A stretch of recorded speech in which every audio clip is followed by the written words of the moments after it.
Hi, I am Sandeep, and you are watching the Indian Weekender.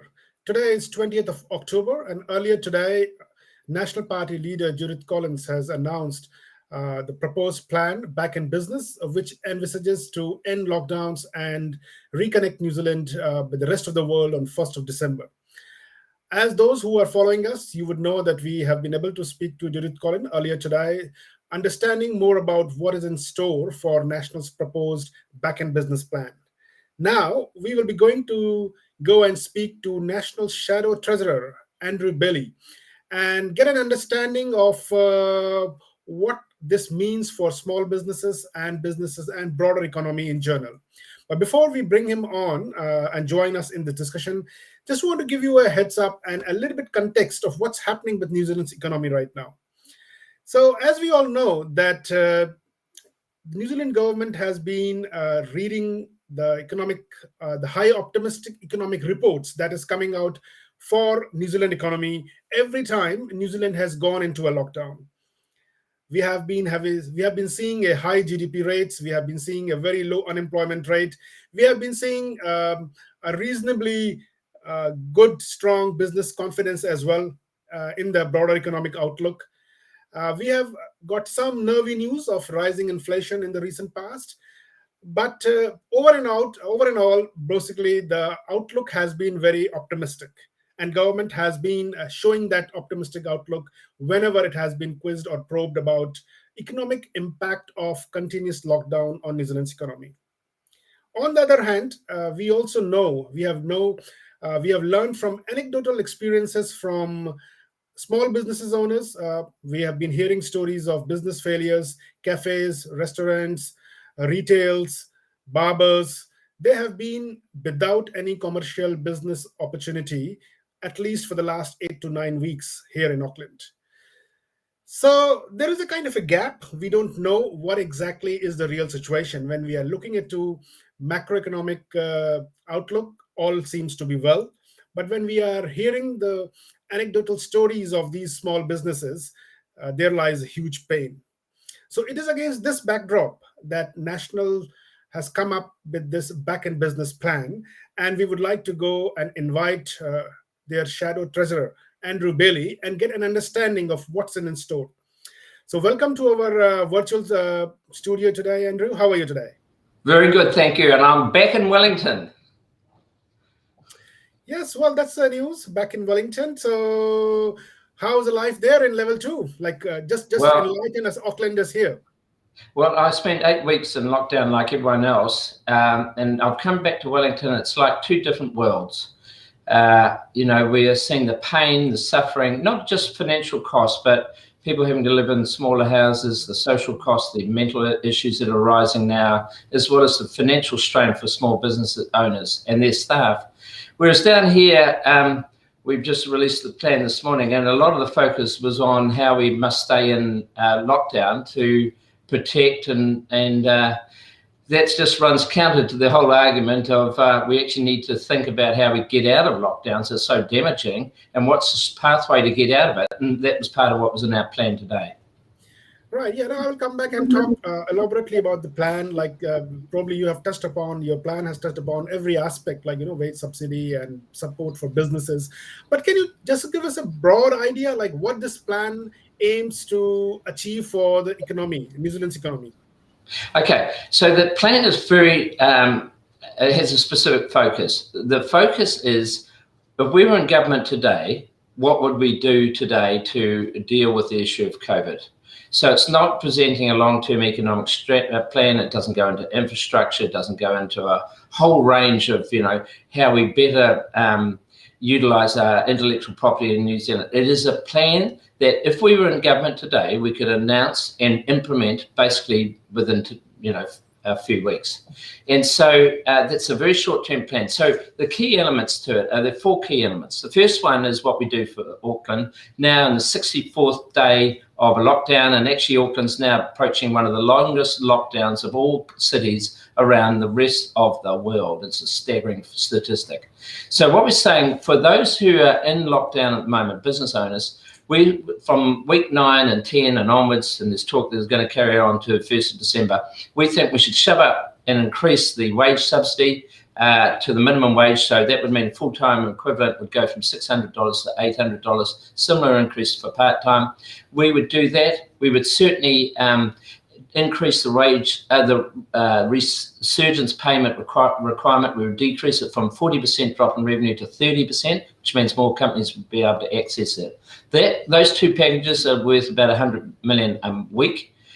And given that we're spending about $700-800 million a week, it's a small price to pay, but we think it's really important for Auckland businesses to have that cash. The second thing is we're making a commitment that when we get to level 2, and gee, that sounds a long way away under the current arrangements, that anyone who is suffering the meet the requirements of wage subsidy and the resurgence will be able to access those two payments. At the moment, I've asked Mr. Robertson twice, and on twice occasions he's ruled out extending the wage subsidy and the resurgence to level 2. So that's the Auckland package, basically. Then there's a big package around businesses, and most of it's to do with tax. Andrew, what this basically would mean to the small businesses here in Auckland? So what would that mean is, and I did the numbers on a hairdresser. So what it would mean is that you're better off by about $1,500 a week if you employ 4 people, and I just did it on her numbers. And it depends on what your rent subsidy, because the rent subsidy is the other key part of our package, which we announced on the 1st of September. So what it does, it means that the Crown would pay 50% of the business's rent, on the understanding that the landlord would reduce the price by 25%. And of course, you had to meet the test of a 40% or more reduction in revenue. So these are problem people in difficulty. So that's why I think it's appropriate that they get rental support. So if people have had zero or had no support, actually what this means would be more money in their pocket. So it depends on the circumstances.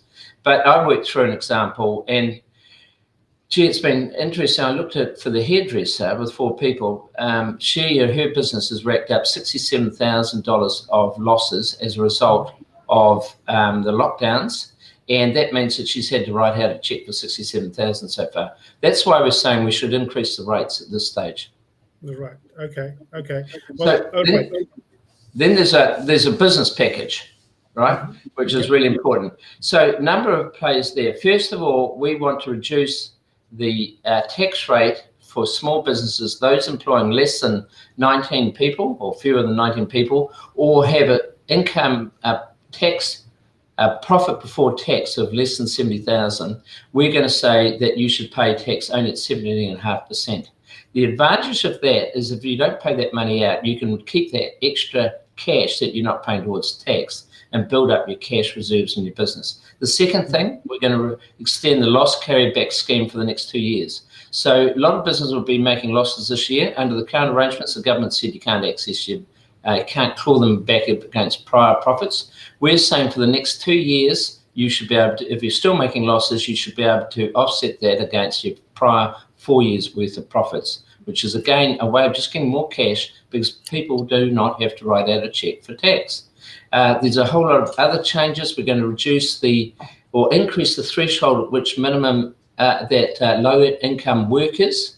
So the threshold where you pay 10.5% is $14,000 at the moment. We want to increase that to $17,000. So again, that means for all working people, and particularly lower paid people, they are better off by that amount. And it's right. Okay.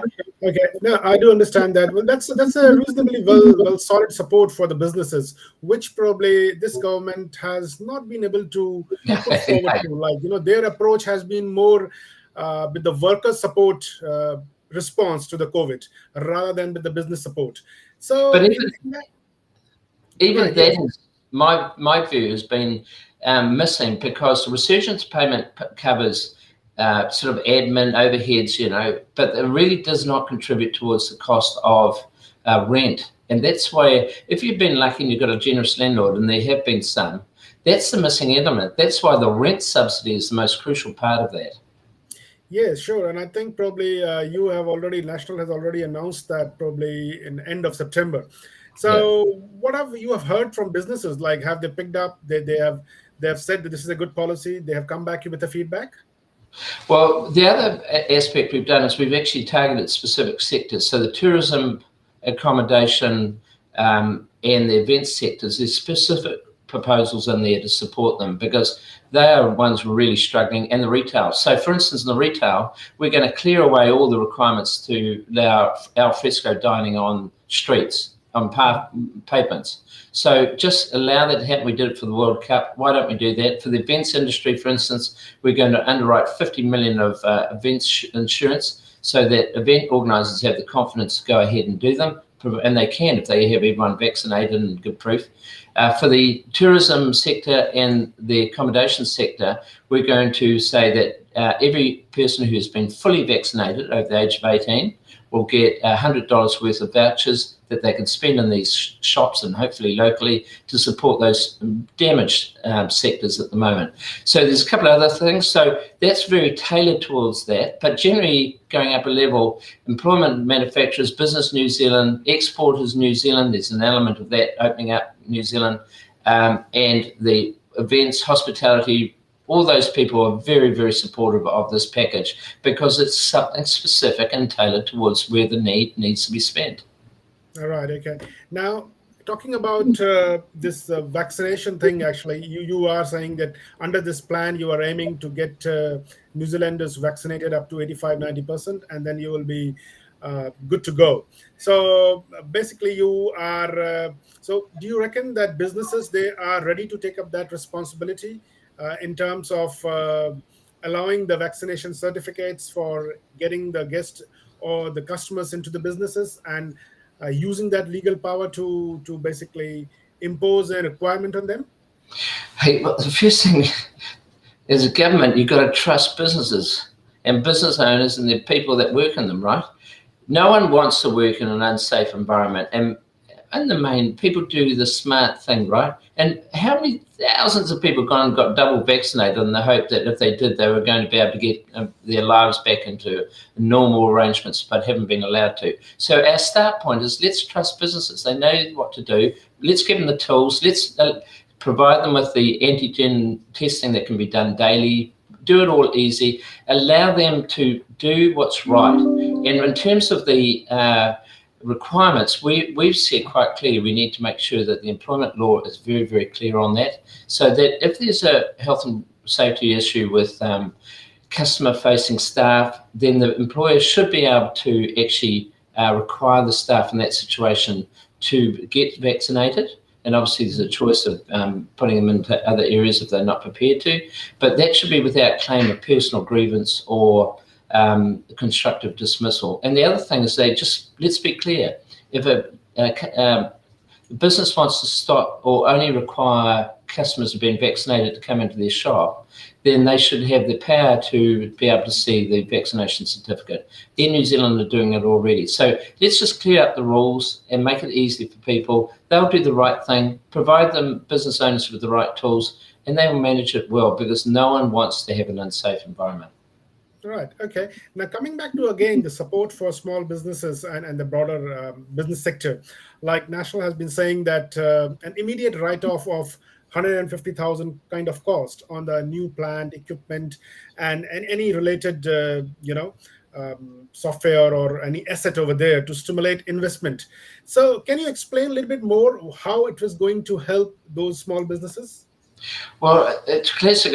We actually included an example from a kiwi fruit manufacturer and processor. So, if you just stand back for a moment, what are we facing? What's the biggest issue if you talk to a business owner? Probably the first issue, apart from being able to get back to work, but the next issue is lack of talent. Can't get enough people.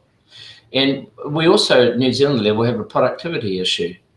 We're declining down the list. So one of the biggest things we think we can do to deal with both those issues is allow businesses to go and buy smart new equipment, plant and equipment and machinery to speed up the processing of their operations. But at the same time, many of the examples of that will lead to a decrease in the number of people that are required. So that means that they can be doing better jobs rather than sort of menial jobs, particularly in an area like kiwi fruit.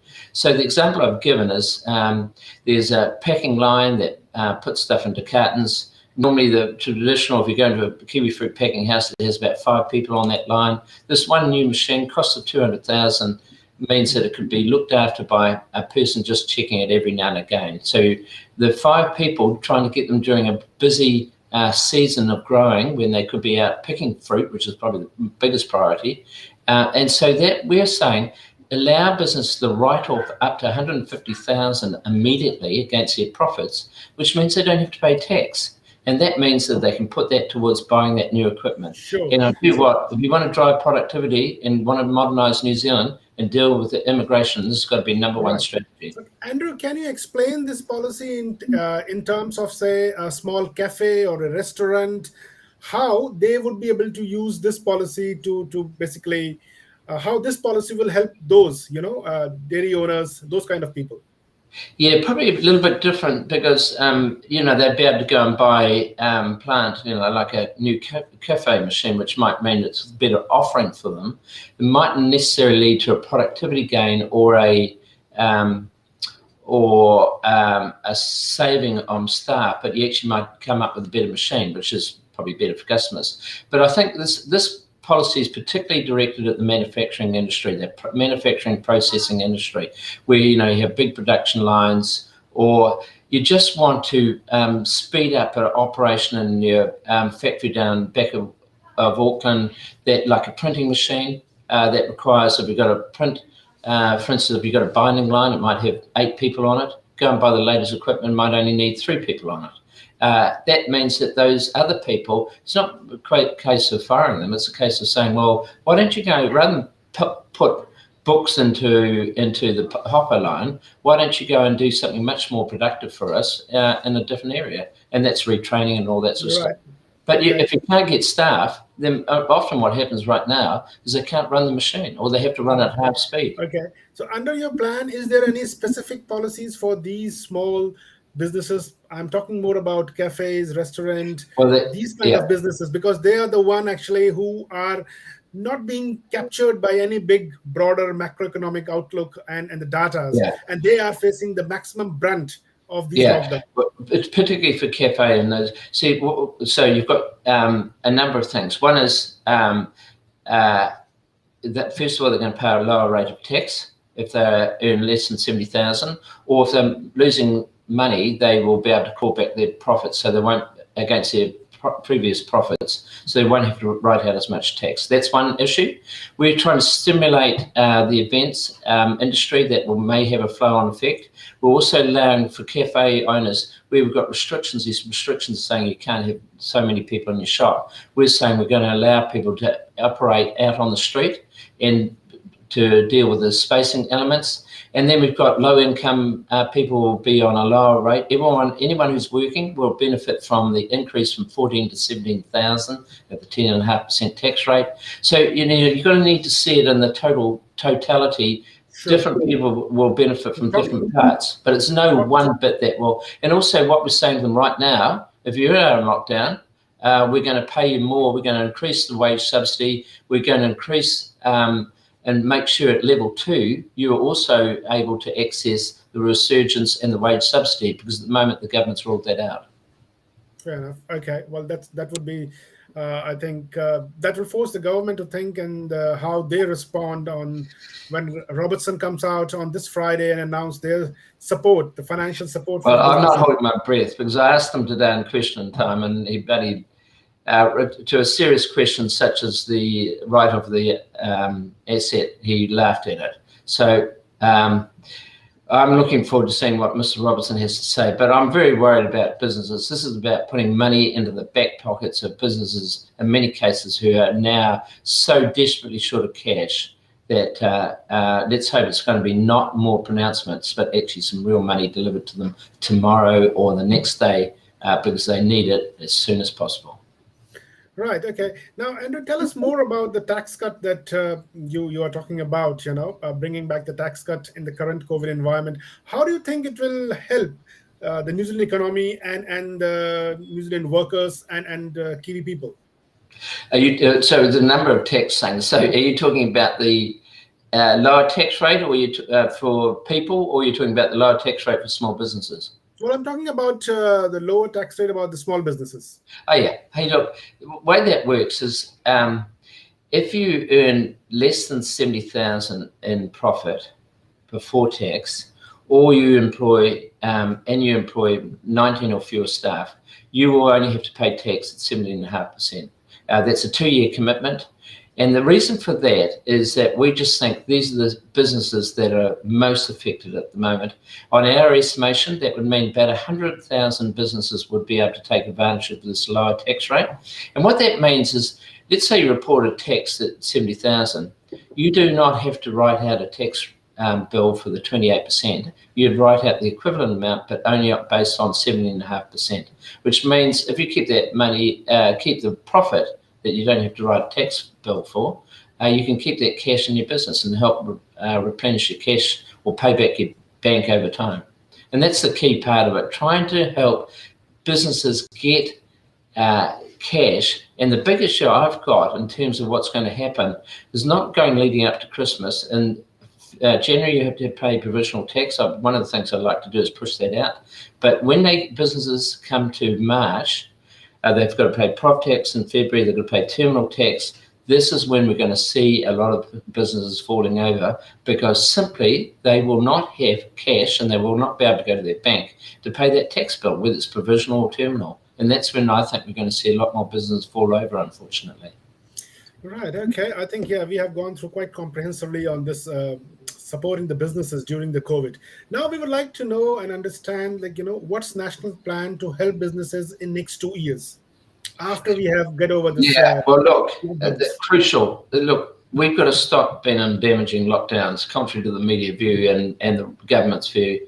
Look, we need to get a pathway so people know what's going on. So what we're saying, in the interim, when we get to 75% fully vaccinated across the New Zealand, let's get rid of regional borders. If truck drivers want to cross the border, they can do a pre-COVID test. They can do daily testing pretty easily and text results back to the head office. But when we reach 85 to 90%, lockdowns should be the thing of the past. They should be only by exception. So if you hit a small cluster in a certain area in Dunedin, you should lock that down if you have to, but you don't lock down all of Dunedin, because that is just so damaging. But it's basically a last resort. What it requires, what happens at 85 to 90% fully vaccinated across New Zealand, we move to a situation where we allow travel to start happening both domestically and internationally. We open up the visa categories. We're so short of getting Kiwis back into New Zealand.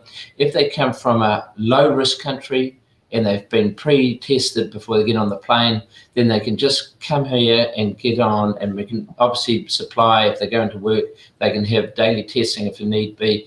If you come from a medium risk country, you have 7 days isolation at home. Again, if you supply them with vaccination tests, they can just do it at home. But we've got to open up, we've got to move on. It's been responsible because we are at 90% vaccination rate, which is one of the highest rates in the world.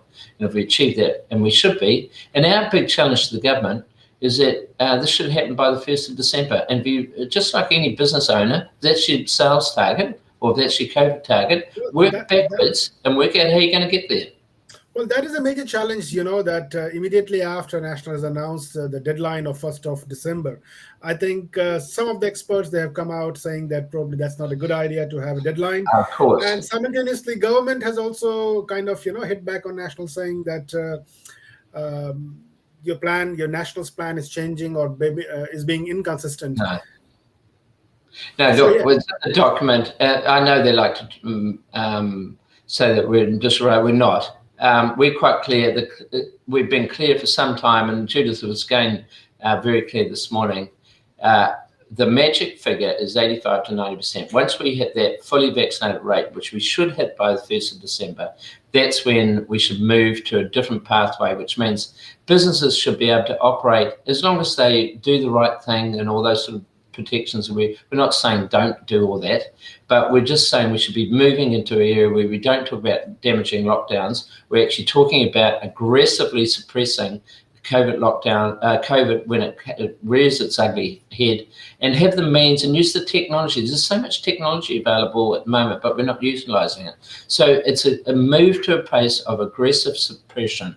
And it still recognises that COVID's going to be with us. Unfortunately, it will be for some period of time. So it's just a different way of approaching it.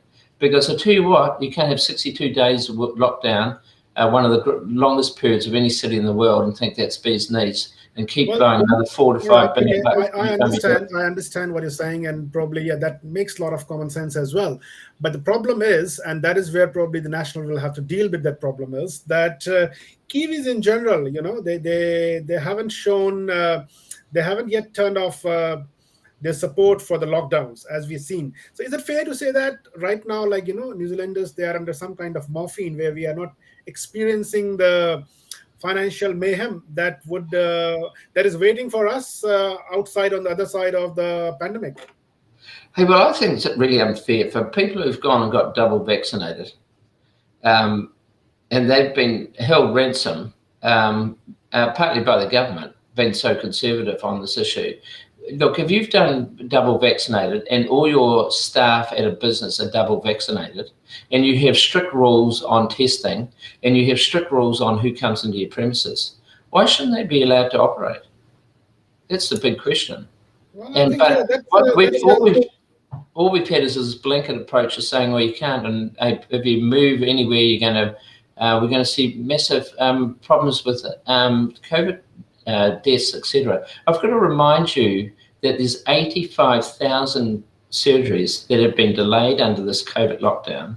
Sure. Now, I'll tell you what, that's 85,000 potentially of, a lot of those will be cancer patients who never got treated, never got checked, who've now got into late stage cancer issues. We've got people who've got desperate for surgery. I've got them coming through to my electorate office.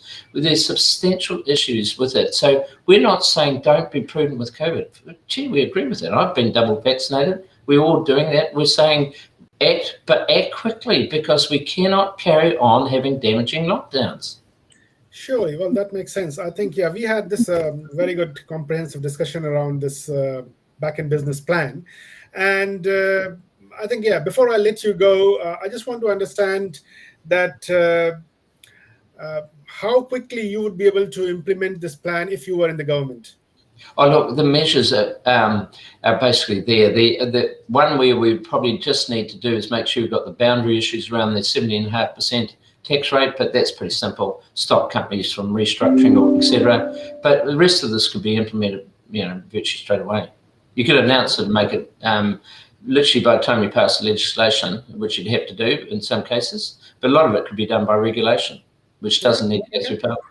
Well, okay. On that note, we will end our conversation today with the promise that we will come back and speak to you again in a few weeks' time to see how National is doing and if you have got anything new to offer to Kiwis. Thanks for your time. Thank you very much. Thank you.